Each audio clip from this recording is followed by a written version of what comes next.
So joining me now is Emma from an upcoming American band known as Dying Wish. How are you doing, Emma? I'm doing just great. How are you doing, Josh? I'm doing all very well. So Dying Wish, just tell us a bit about the band for how long you've been going. We formed as a band in 2018 here in Portland, Oregon. So since you found where was the idea of forming the band and calling yourselves Dying Wish? Um, well, I don't know where the name necessarily came from. Just very spontaneously, our guitar player Pedro um, came up with the name, and he's kind of got this like brilliant mind where he won't necessarily say much, but he was just like Dying Wish, and we were like, man, that's really cool, but like, yeah, that's really cool, like, does that make sense? And then we just kind of went from there and sat on it for a few days, and then here we are as a band 3 years later called Dying Wish. So you are classed as a hardcore band. Would you call yourselves hardcore, or would you call? We are, sorry, I mean, yes, we all kind of grew up in the background of playing hardcore music. We ethically still feel like a hardcore band. Mentality wise, we still feel like a hardcore band. Um, However, we do play a lot of metal riffs, but we also have a lot of breakdowns. So, I mean, we also classify ourselves as a metalcore band, a metal band. Um, it's up Hmm. to whatever you want to call us, I guess. Yeah, I would definitely say it's like a darker metalcore band, which I know some people have said that as well. Uh, but so, what sort of musical influences did um, you grew up on personally first, and then as a band as a whole? as a band, bands like Killswitch Engage, um, At the Gates, Lamb of God, um, uh, Black Dahlia Murder, a lot of, some earlier bands from different genres, but we kind of take elements from all of those.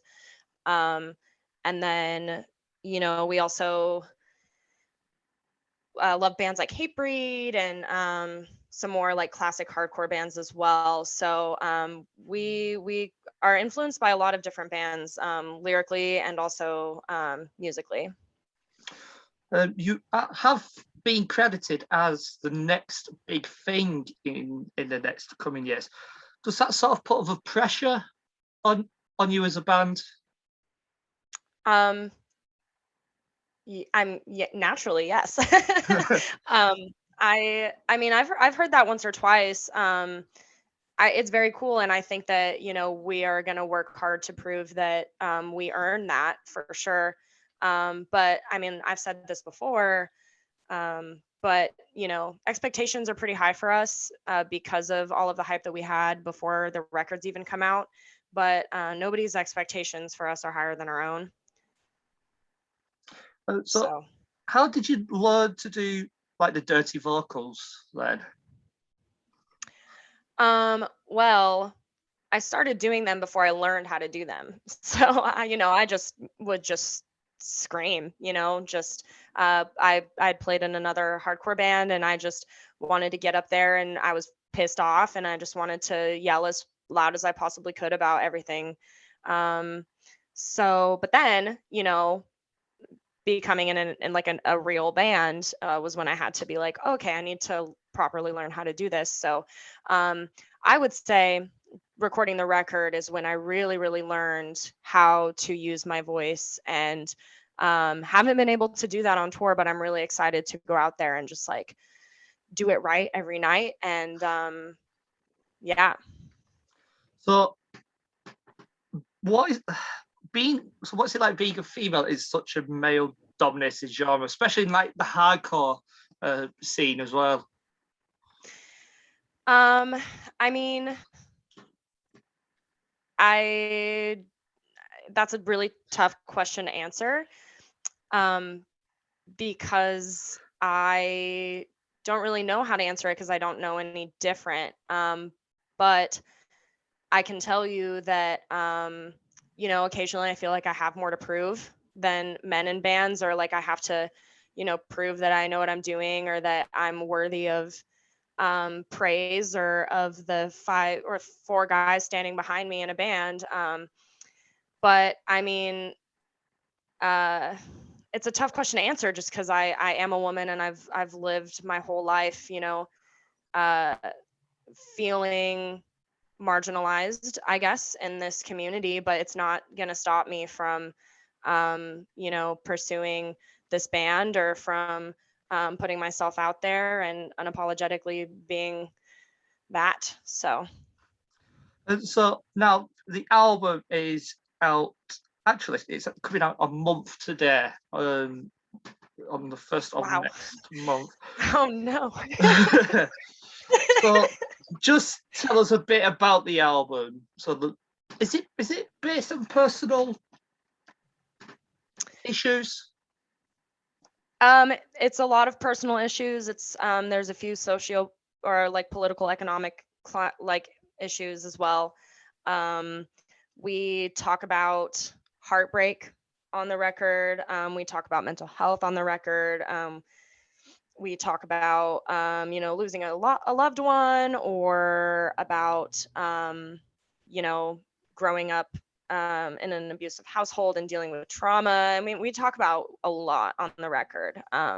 There's no, like, I guess the overarching theme is just like um, sadness, suffering, and uncertainty. So what is your favorite song to do? Hmm. Well, there's kind of 2 sides of Dying Wish. We have our song Fragments of a Bitter Memory, which is the title track. And that's my favorite song because that's a song I was able to really express myself on, about things that I have been wanting to express through music for years and years. So obviously, I'm very much looking forward to playing songs like that. But then we also have a song on the record that is the first song that when people hear it are going to be like, is this the same band? Because it's just like, brutally heavy, and there's a breakdown within a breakdown, and the lyrics are so mean. And so I look forward to both of those dynamics pretty equally. So I have had a listen to the album, and I must say it is a brilliant album. Wow, thank you. It could possibly be our album of the year. It's that good. Wow, Um, thank you so much. That's awesome. so with COVID and all that, obviously touring has been put on hold, but we are starting to see bands announcing gigs. Is there any gigs in the UK for Dying Wish?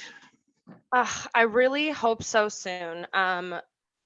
We were planning to come to Europe this year. However, obviously there's a very dangerous COVID variant. We're still living in a pandemic.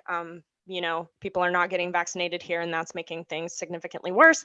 So we had to put that on pause, and hopefully we're going to go out there next November is the plan. And I would love to play the UK while we're out there. Um, that's absolutely on our agenda, is to play there as soon as possible. So Emma, thanks for taking the time out to have a chat with us. It has been a huge honour. Thank you. And good luck with the album when it gets released. Thank you. I really appreciate it. Thanks for having me today.